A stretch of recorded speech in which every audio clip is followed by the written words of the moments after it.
मेरे साथ जुड़ने के लिए धन्यवाद। अमेरिकी राष्ट्रपति चुनाव के नतीजों को देखते हुए यह एक लंबी रात थी।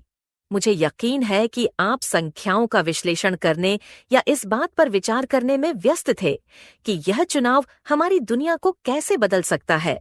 क्या आप चुनावी नतीजों से हैरान हुए? नतीजों की माने तो ट्रंप वापस आ गए हैं। जी हाँ, ट्रंप ने अमेरिका के राष्ट्रपति का चुनाव जीत लिया है। और मेरी समझ से ट्रंप की वापसी एक नई विश्व व्यवस्था की शुरुआत का संकेत है। लेकिन इससे पहले कि हम निहितार्थों पर चर्चा करें, आइए एक दिलचस्प रुझान पर ध्यान दें। भारत की तरह अमेरिका में भी एग्जिट पोल एक बार फिर लक्ष्य से चूक गए। जैसा कि अनुमान था, मीडिया की फिर विश्वसनीयता पर असर पड़ा है। और यह उल्लेख करना उचित है कि अमेरिका कई मायनों में उस चीज का जन्म स्थान है जिसे हम भारत में गोदी मीडिया कहते हैं। कक्षा में उत्सुक छात्रों की तरह भारत ने लाभकारी मीडिया प्रथाओं की तुलना में कुछ कम वांछनीय मीडिया प्रथाओं को तेजी से अपनाया है। भारत में आगामी राज्य चुनावों के साथ एग्जिट पोल जल्द ही चर्चाओं पर हावी हो जाएंगे, जो बाजारों, समाचारों और कथाओं को प्रभावित करेंगे। लेकिन अमेरिकी चुनाव से एक मूल्यवान सीख कुछ ऐसी है, एग्जिट पोल को सच मानकर स्वीकार न करना बुद्धिमानी है।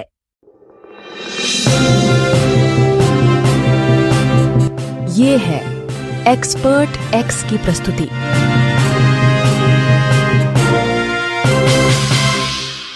अमेरिका के चुनावों पर लौटे तो डोनाल्ड ट्रंप एक बार फिर राष्ट्रपति बन गए हैं, जो 250 वर्षों में केवल दूसरी बार है जब किसी पूर्व राष्ट्रपति ने पदभार पुनः प्राप्त किया है।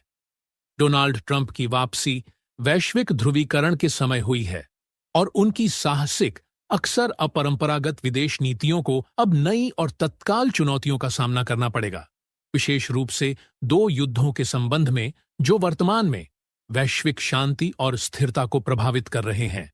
तो आइए नाटो, यूक्रेन और इजराइल पर ट्रंप के मुखर रुख पर ध्यान केंद्रित करें और विश्व मंच पर अमेरिका की भूमिका के लिए इनका क्या मतलब हो सकता है। रूस के साथ सीधी बातचीत के माध्यम से यूक्रेन संघर्ष को तेजी से समाप्त करने के ट्रंप के वादे, बढ़ते गाजा संकट के बीच इजराइल के लिए उनके अटूट समर्थन के साथ बहुपक्षीय कूटनीति से एक लेन देन अमेरिका प्रथम दृष्टिकोण की ओर प्रस्थान का संकेत देते हैं। यह बदलाव पारंपरिक अमेरिकी गठबंधनों का परीक्षण करने की संभावना है, जिसमें इजराइल के साथ लंबे समय से चले आ रहे संबंध शामिल हैं और वैश्विक स्थिरता पर इसके दूरगामी प्रभाव हो सकते हैं। तीसरे विश्व युद्ध का खतरा मंडरा रहा है, क्योंकि अमेरिका के पास मध्यस्थता करने और शांति लागू करने का अधिकार जैसा प्रबल हुआ करता था, जो आंतरिक राजनीति और तेजी से बढ़ते बहुध्रुवीय वैश्विक परिदृश्य दोनों के दबाव में कम होता दिख रहा है। बहुध्रुवीय शब्द से मेरा मतलब है कि चीन, भारत, जापान और अन्य देश क्षेत्रीय रूप से खुद को मुखर कर रहे हैं, जिससे एक ऐसी दुनिया बन रही है जहां प्रभाव अब केंद्रीकृत नहीं है। इसलिए इस माहौल में शांति स्थापित करने की अमेरिका की शक्ति पर काफी दबाव है। अगर आप देखें तो आज के संघर्षों का समाधान नहीं हो पा रहा है, जैसा कि नेताओं के बीच समझौता करने की बढ़ती अनिच्छा से पता चलता है।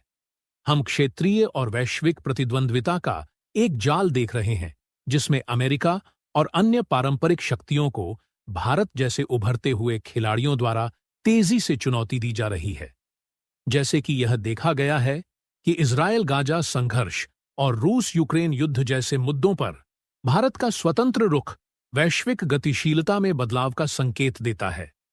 इसी तरह राष्ट्र अक्सर विपरीत दिशाओं में अपने हितों का दावा कर रहे हैं, जैसे उत्तर कोरिया द्वारा रूस में सेना भेजना, जिससे वैश्विक मंच और भी जटिल हो गया है।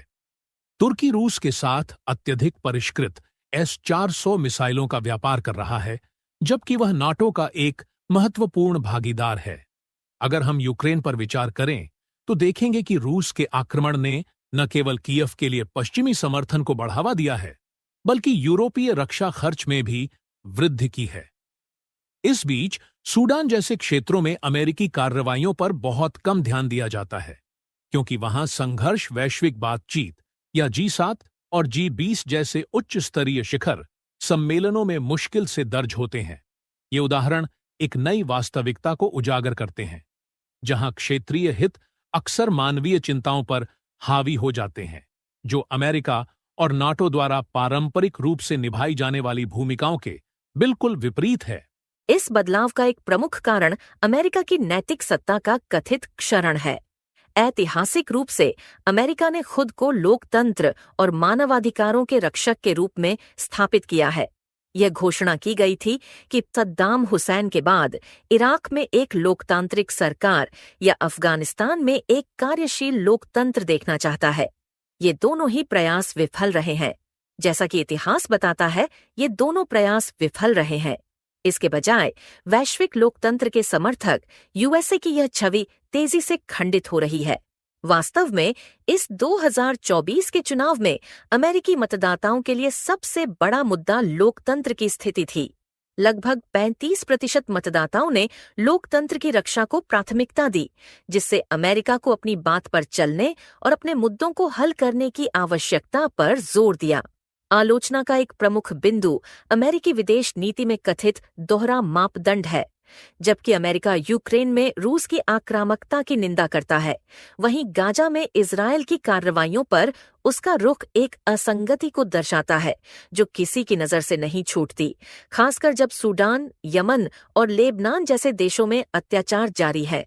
हालांकि इन संकटों को वॉशिंगटन में कम ही ध्यान मिलता है। जैसे ही ट्रंप सत्ता में लौटते हैं, यह कथित असंगति अमेरिकी विदेश नीति को गहन तरीकों से आकार दे सकती है।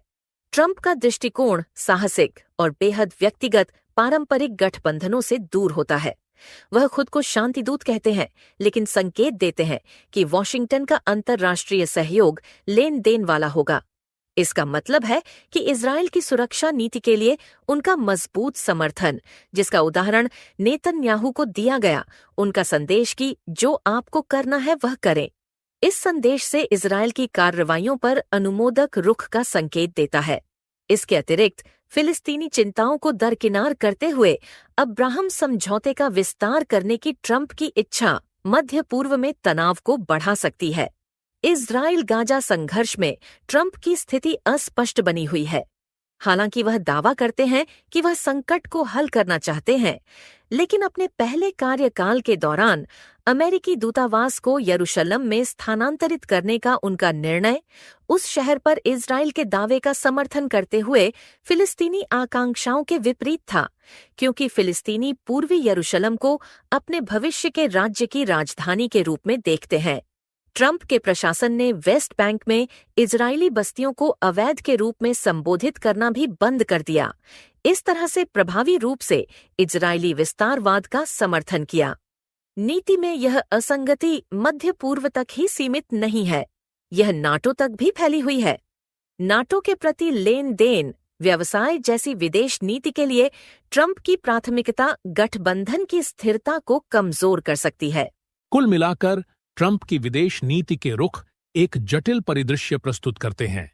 जबकि वह यूक्रेन और उत्तर कोरिया में बातचीत की वकालत करते हैं, मध्य पूर्व पर उनका रुख टकराव के दृष्टिकोण का सुझाव देता है, विशेष रूप से ईरान और फिलिस्तीनी क्षेत्रों के प्रति। जैसे जैसे अमेरिका क्षेत्रीय शक्तियों से भरी एक बहुध्रुवीय दुनिया में आगे बढ़ रहा है, ट्रंप प्रशासन को इन विभिन्न तनावों को संतुलित करने की चुनौती का सामना करना पड़ेगा। ट्रंप की नीतियां इन संघर्षों को स्थिर करेंगी या तीव्र करेंगी, यह अनिश्चित है। हालांकि एक बात स्पष्ट है, उन्हें शांति निर्माता और शांतिवादी दोनों के रूप में कार्य करने की आवश्यकता होगी। वर्तमान माहौल में यह भूमिका आवश्यक है, हालांकि यह निस्संदेह जटिल और परिणामकारी होगी। दांव गंभीर हैं और जैसे जैसे घटनाएं सामने आती हैं, हम उनके निहितार्थों की निगरानी और बहस करना जारी रखेंगे। सुनने के लिए धन्यवाद। हम अगले सप्ताह इन घटनाक्रमों पर और चर्चा करने के लिए उत्सुक हैं।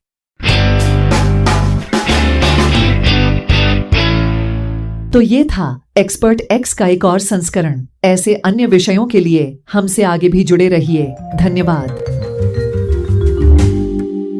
हमारे चैनल को लाइक और सब्सक्राइब कीजिए और इसी तरह आगे भी ज्ञानवर्धक पॉडकास्ट सुनते रहिए।